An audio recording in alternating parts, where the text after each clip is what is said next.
Salut à toutes et tous, bienvenue dans cette nouvelle vidéo. Je remercie l'astronome amateur de me permettre de montrer son travail encore une fois. Donc son observation et ses shoots. Donc là nous partons en direction de la constellation de la Grande Ourse pour voir M81, M82 sous le nom de galaxie de Bode pour M81. C'est une galaxie spirale. Et pour M82 appelé Galaxie du Cigare sous son petit nom NGC 3034, et pour la galaxie M81 c'est NGC 3031.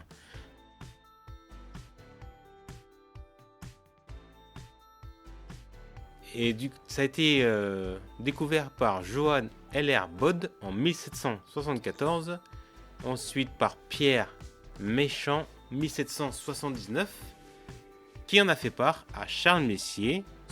Charles Messier lui-même du nom du catalogue Messier, qui a lui-même donc catégorisé, catégorisé dans son catalogue M81 et M82.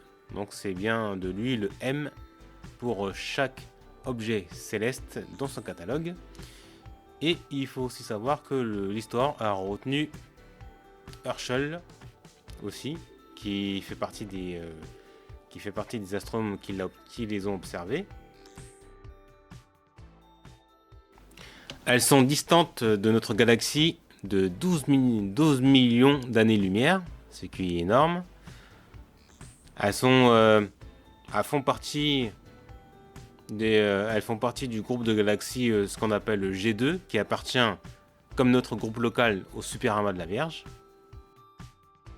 Pour ce qui est du trou supermassif de M81, entre guillemets, il serait compris entre 8,4 millions et 41 millions de masses solaires.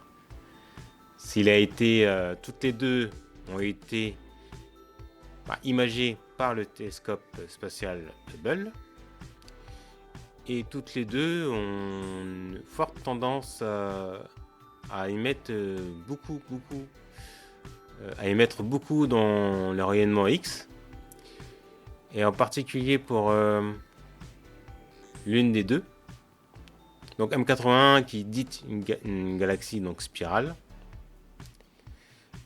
et qui aurait la particularité d'avoir beaucoup de céphéides. Donc c'est une type d'étoile avec beaucoup de variations.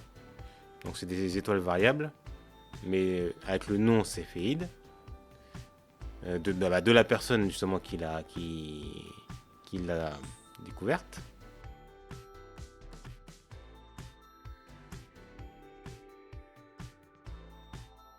Et donc merci à l'astronome amateur de m'avoir permis de montrer son travail et en même temps de parler de ces deux objets célestes de la constellation de la Grande Ourse. Et sur ce, n'oubliez pas d'observer la voûte céleste. Allez, ciao!